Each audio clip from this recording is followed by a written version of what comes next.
Hi எல்லாத்துக்கும் வணக்கம். இது வந்து லீன் மேனுஃபேக்சரிங்கோட பார்ட் 2, அதாவது கண்டினியூஷன் வீடியோ. நீங்கள் பார்ட் 1 வீடியோ பார்த்துருப்பீங்க. அதில் நம்ம ஒரு சில கண்டென்ட் எல்லாமே டிஸ்கஸ் பண்ணோம்.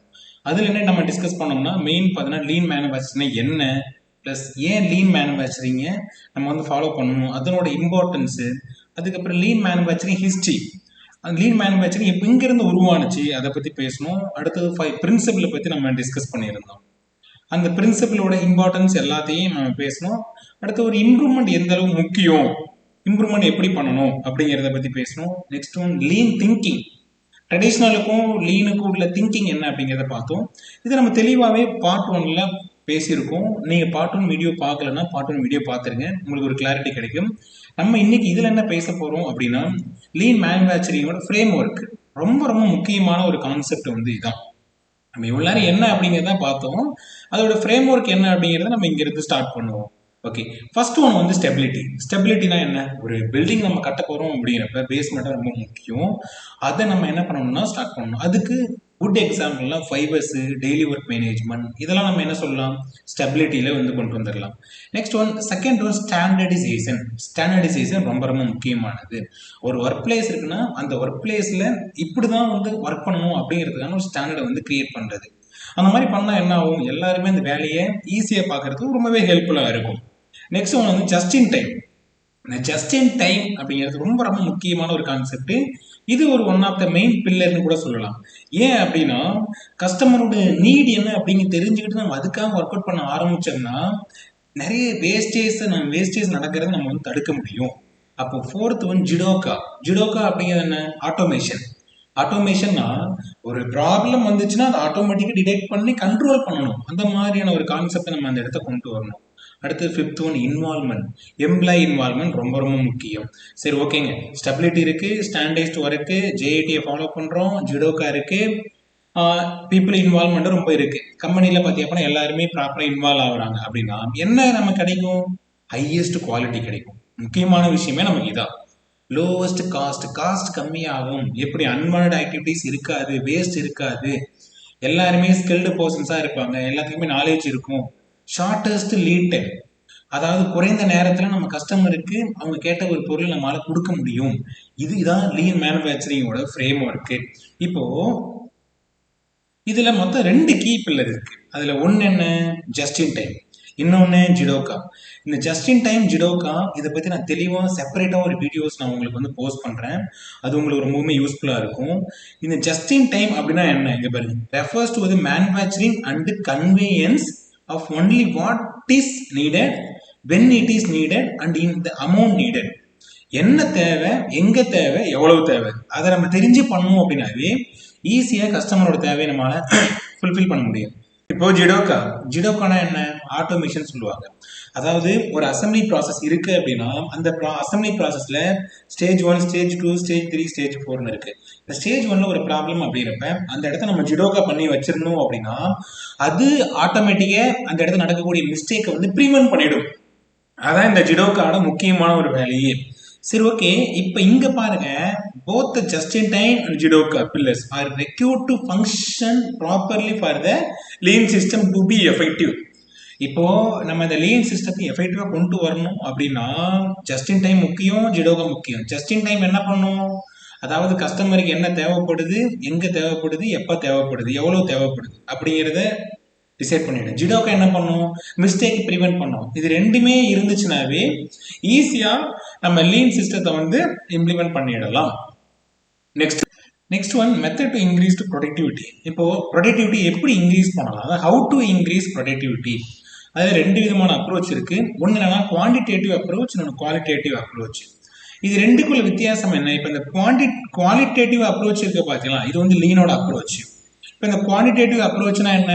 மோர் ஸ்டாஃப், என் இண்டஸ்ட்ரி நிறைய மேன் பவர் இருக்காங்க, நிறைய மெஷின்ஸ் இருக்கு, நாங்கள் நிறைய நேரம் வேலை பார்த்து என்ன பண்ணுவோம்னா கஸ்டமரோட தேவையை வந்து ஃபுல்ஃபில் பண்ணுவோம்.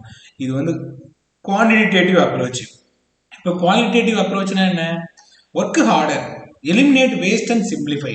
நம்ம கொஞ்சம் ஹார்ட் ஒர்க் பண்ணுவோம், ஆனால் என்ன அப்படின்னா வேஸ்ட்டை எலிமினேட் பண்ணுவோம், ப்ளஸ் அதே சமயத்தில் ஒர்க்கை சிம்பிளிஃபை பண்ணி பண்ணுவோம்.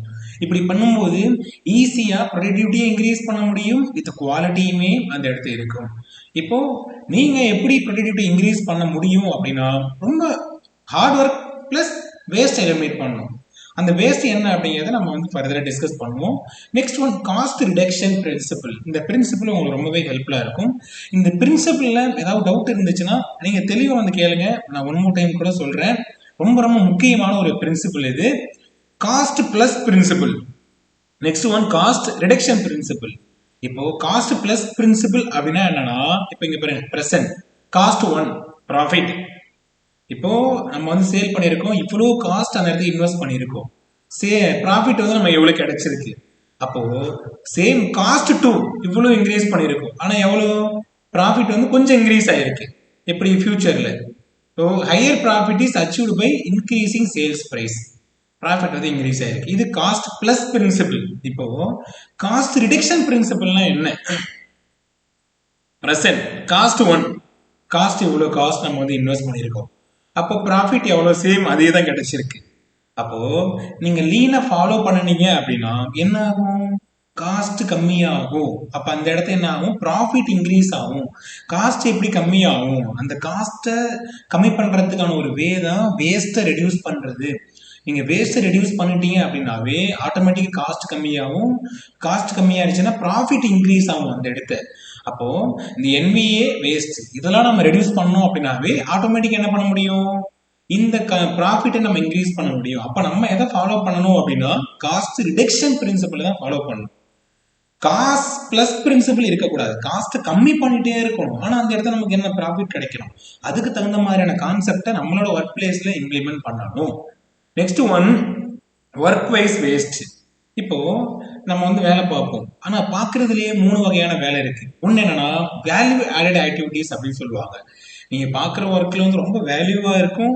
இன்னொன்னு பாத்தீங்கன்னா நீங்க பாக்குற நான் வேல்யூ. நெக்ஸ்ட் ஒன் நான் வேல்யூ ஆட் பியூர் வேஸ்ட். இது சுத்த வேஸ்ட்னு சொல்லலாம். இப்போ இந்த வேல்யூ ஆடட் ஆக்டிவிட்டிஸ் இருக்கு பாத்தீங்களா, அது என்ன? Customer wants it and willing to pay for it. நீங்க பாக்குற வேலைக்கு கஸ்டமர் பே பண்ணுவாங்க. அப்படி பே பண்ணா அது வந்து value added, doing the right first time சரியா பண்றது. சரி, ஓகே. இப்போ நான் வேல்யூ ஆடட்னா என்ன? No value created but required by current thinking. அந்த இடத்துல என்ன தோணுதோ அதை பண்ணுவாங்க, ஆனா அதுக்கு வேல்யூவே இல்லை. அதாவது no value created but required by process. இப்போ அந்த அந்த ப்ராசஸ்னால எந்த ஒரு வேல்யூமே இல்லை, ஆனாலுமே அதை பண்ணுவாங்க. இது வந்து நான் வேல்யூ ஆடட். இது இன்சிடென்டல் வேஸ்ட், தெரிஞ்சுமே அந்த இன்சிடென்ட் வேஸ்ட் வந்து நடக்கும். அடுத்தது பியூர் வேஸ்ட். இது ரொம்ப ரொம்ப முக்கியமான ஒரு வேஸ்ட்டுங்க. Consume resource but creates no value. அதாவது நிறைய ரிசோர்ஸஸ் வந்து யூஸ் பண்ணுவாங்க, அதனால நோ வேல்யூவா இருக்கும். அதே போல could be stopped and it would be invisible to the customer. இப்போ இந்த வேஸ்ட் எல்லாமே கஸ்டமருக்கு வந்து விசிபிளா தெரியுமா? தெரியாது. அவங்க இதுக்காக பே பண்ண போறதும் கிடையாது. இது நம்மளோட வேஸ்ட், நம்மளோட காஸ்ட் தான் லாஸ் ஆகும்.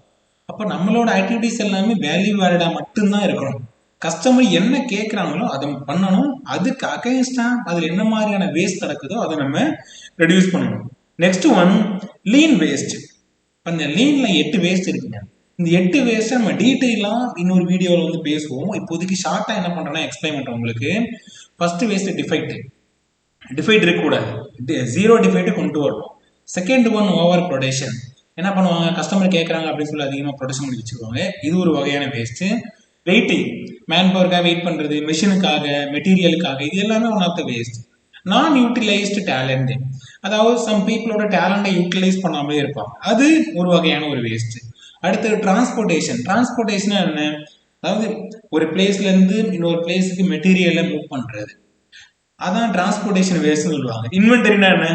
அதிகப்படியான இன்வென்டரியை ஸ்டோர் பண்ணி வைக்கிறது, இது ஒரு வகையான ஒரு வேஸ்ட். அடுத்தது மோஷன் வேஸ்ட் என்ன? Process 1, process 2, process 3, process 4. அந்த ப்ராசஸ் சீக்வன்ஸா இருக்காது, அதனால நிறைய மூவ்மெண்ட்ஸ் இருக்கும், அதனால மேன்பவரோட ஃபேட்டிக்யூ அதிகரிக்கலாம். Next one extra processing. இந்த எக்ஸ்ட்ரா ப்ராசஸிங்னா என்ன? செஞ்ச ஒரே டைம் பண்ணதே திரும்ப பண்ணுவாங்க. அதாவது ஒரு ப்ராடக்ட் என்ன பண்றாங்கன்னா ப்ரொடியூஸ் பண்றாங்க, திரும்ப டிஃபெக்ட்னு தெரியுது, திரும்ப ரீவொர்க் பண்றாங்க. இதெல்லாம் எதுல வரும்? எக்ஸ்ட்ரா ப்ராசஸிங்ல வரும். Next one lean thinking philosophy. இந்த லீன் திங்கிங் பிலாசபி ரொம்ப ரொம்ப முக்கியம். அதுல என்னன்னா ஃபர்ஸ்ட் ஒன் கரண்ட் ஸ்டேட், நம்ம இங்க இருக்கோம், எங்க போகணும்? ஃபியூச்சர் ஸ்டேட், இங்க போகணும். இப்போ அதுக்கு இடையில என்ன இருக்கு? வேஸ்ட் இருக்கு. ஒன்று வேஸ்ட் ஐடென்டிஃபை பண்ணணும், இன்னொன்று வேஸ்ட் எலிமினேட் பண்ணணும். உங்களோட ஒர்க் ஏரியாவில் என்ன வேஸ்ட் இருக்கு அப்படிங்கிறத நீங்கள் ஐடென்டிஃபை பண்ணணும். ஐடென்டிஃபை பண்ணி அதை எலிமினேட் பண்ணணும். அப்படி எலிமினேட் பண்ணினீங்கன்னா ஃபியூச்சர் ஸ்டேட்டில் எப்படி இருக்கும் உங்களோட வேலை? Value added time equal to lead time. அதாவது உங்களோட லீட் டைம் ரொம்ப வேல்யூவேடடாக இருக்கும். கஸ்டமர் கேட்ட ஒரு பொருளை நீங்கள் உருவாக்குற அந்த நேரம் இருக்கு பார்த்தீங்களா, ரொம்ப வேல்யூவேடடாக இருக்கும். Identify and eliminate all activities that R waste. என்ன வேஸ்ட் இருக்கு அப்படிங்கிறத ஐடென்டிஃபை பண்ணுங்க. Focus on optimal flow through the process. ஒரு ஃப்ளோ வந்து நம்ம கிரியேட் பண்ணுவோம் அந்த இடத்த. Focus on creative value for customers. ஒரு வேல்யூவை நம்ம வந்து கிரியேட் பண்ணணும், அதுக்காக ஃபோக்கஸ் பண்ணணும். அப்போ என்ன பண்ணணும்? வேஸ்ட் ஐடென்டிஃபை பண்ணி அதை எலிமினேட் பண்ணணும். ரொம்ப முக்கியமான ஒரு விஷயம் இது. ரொம்ப ரொம்ப இம்பார்ட்டன்ட்டுங்க. நான் 3 keys to lean leadership. First go see. எங்க போகணும்? நேராக கெம்பா ஷாப் ஃப்ளோர் போகணும். ஓகே, நான் ஷாப் ஃப்ளோர் நேராக போறேன். Shop floor senior management must spend time on the plan floor. Go see, நேராக போ, ஷாப் ஃப்ளோர் போ. போயிட்டு ஆஸ்க் ஒய், ஏன் அப்படின்னு கேளு. Show respect, respect your people. இந்த மூணையுமே நீங்க வந்து ஃபாலோ பண்ணுங்க. Go see, ask why, show respect. இதை மூணையுமே நம்ம லீன்ல கம்பல்சரி ஃபாலோ பண்ணணும். அது நமக்கு ரொம்ப ஹெல்ப்ஃபுல்லா இருக்கும். இந்த கோ சி அப்படிங்கிற ஒரு கான்செப்ட் இருக்கு பாத்தீங்களா? ஏதாவது ஒரு ப்ராப்ளம் அப்படின்னா நம்ம டைரக்டா கெம்பாவில் போனாதான் நம்மளால சரி பண்ண முடியும், இல்லைன்னா சரி பண்ண முடியாது. Next one ask why. ஏன் அந்த பிரச்சனை வருது அப்படிங்கிறத ஒய் அப்படிங்கிறத கேட்டாதான் அந்த பிரச்சனைக்கான மூல காரணம் கிடைக்கும். நம்ம ஈஸியா ஒரு சொல்யூஷனை உருவாக்கலாம். Next one show respect. பீப்புளுக்கு ரெஸ்பெக்ட் கொடுக்கணும். அந்த ரெஸ்பெக்ட் ரொம்ப ரொம்ப முக்கியம். அப்பதான் அவங்க ஒர்க் பண்றதுக்கு ரொம்பவுமே ஈஸியா இருக்கும். நெக்ஸ்ட் ஒன் ஹோஷின் ஹண்ட்ரி. இந்த ஹோஷின் ஹண்ட்ரினா என்ன? ஹோஷின் அப்படின்னாவே நம்ம என்ன சொல்லுவோம் அப்படின்னா கம்பெனி அப்ஜெக்டிவ் அப்படின்னு சொல்லுவோம். ஒரு ஆர்கனைசேஷனோட கோலை தான் வந்து ஹோஷின் ஹண்ட்ரின்னு சொல்லுவாங்க. ஆர்கனைசேஷன் கோல் எங்க வருது? டிபார்ட்மெண்ட் அப்ஜெக்டிவா மாறுது. சேம் இங்கே டிபார்ட்மெண்ட் அப்ஜெக்டிவ். அடுத்து என்னவா மாறுது? Individual objective, individual objective. ஒரு கம்பெனியோட ஒரு கோல் டிபார்ட்மெண்ட் அப்ஜெக்டிவா மாறுது. டிபார்ட்மெண்ட் அப்ஜெக்டிவோட ஒரு கோல் பார்த்தீங்கன்னா இண்டிவிஜுவல் அப்ஜெக்டிவா மாறுது. அப்போ இதை நம்ம வந்து ஃபோக்கஸ் பண்ணணும். அப்போ இங்க இண்டிவிஜுவல் அப்ஜெக்டிவ்ஸ் அவங்களோட ஒர்க்கை கரெக்டா ஃபோக்கஸ் பண்ண மட்டும்தான் ஹோஷின் ஹண்ட்ரியை நம்மளால அச்சீவ் பண்ண முடியும். அப்போ எல்லாருமே NBA இல்லாம ஒர்க் பண்ணாங்கன்னா ஈஸியா நம்ம அந்த ஹோஷின் ஹண்ட்ரியை அச்சீவ் பண்ணிடலாம். ஜாப்பனீஸ் லாங்குவேஜ்ல ஹோஷின் ஹண்ட்ரினா கம்பெனி அப்ஜெக்டிவ் அப்படின்னு மீன் பண்ணுவாங்க. ஓகே, நெக்ஸ்ட் ஒரு லீன் ஸ்டீரிங் கமிட்டி. இப்போ நீங்கள் ஒரு கம்பெனியில் வந்து லீனை வந்து இம்ப்ளிமெண்ட் பண்ண போறீங்கன்னா ஒரு கமிட்டி வந்து கிரியேட் பண்ணணும். எதுக்காக நான் இந்த கமிட்டி அப்படின்னா ஒரு விஷயம் நம்ம கிரியேட் பண்ணணும். நம்மளோட நோக்கம் என்ன, நம்ம என்ன அடைய போறோம் அப்படிங்கிறத நம்ம வந்து கிரியேட் பண்ணணும். ரோட் மேப் ரொம்ப ரொம்ப முக்கியம். ரோட் மேப் இல்லாமல் நம்மளால அதை இம்ப்ளிமெண்ட் பண்ணவே முடியாது. அதே போல ஸ்ட்ராட்டஜிக் கோல் அண்ட் மெஷர். நமக்குன்னு ஒரு இலக்கை வந்து நிர்ணயிச்சுக்கணும். என்ன இலக்கு, என்ன பண்ண போறோம் அப்படிங்கிறத. அதே போல லீன் மெத்தட் டூல் அதை வந்து ப்ரொமோட் பண்ணணும். அங்க இருக்கிற பீப்புளுக்கு லீன் அவேர்னஸ் கொடுக்கணும். ரொம்ப முக்கியமான ஒரு விஷயம். நிறைய கேசன்ஸ் வந்து ஐடென்டிஃபை பண்ணணும், நிறைய ப்ராஜெக்ட் ஐடென்டிஃபை பண்ணணும். அது மட்டும் இல்லாம அதுல பெஸ்டா பண்ண பீப்புளுக்கு ரெகாக்னிஷன், அதாவது ரிவார்டு வந்து நம்ம வந்து அவங்களுக்கு கொடுக்கணும். ரொம்ப முக்கியமான விஷயம். Make resources available team members and budget. ஒரு டீம் மெம்பரை கிரியேட் பண்ணணும். எப்போதுமே இந்த ஸ்டீரிங் கமிட்டி அவைலபிளா இருந்துகிட்டே இருக்கணும். Okay, next one lean implementation road map. இந்த நீங்க லீனை இம்ப்ளிமெண்ட் பண்ணணும் அப்படின்னா இந்த ரோட் மேப்பை ஃபாலோ பண்ணீங்கன்னா ஈஸியா லீனை இம்ப்ளிமெண்ட் பண்ணிடலாம். அதுல ஃபர்ஸ்ட் ஒன் இப்போ மந்த் 1, மந்த் 2, மந்த் 3 இருக்கு.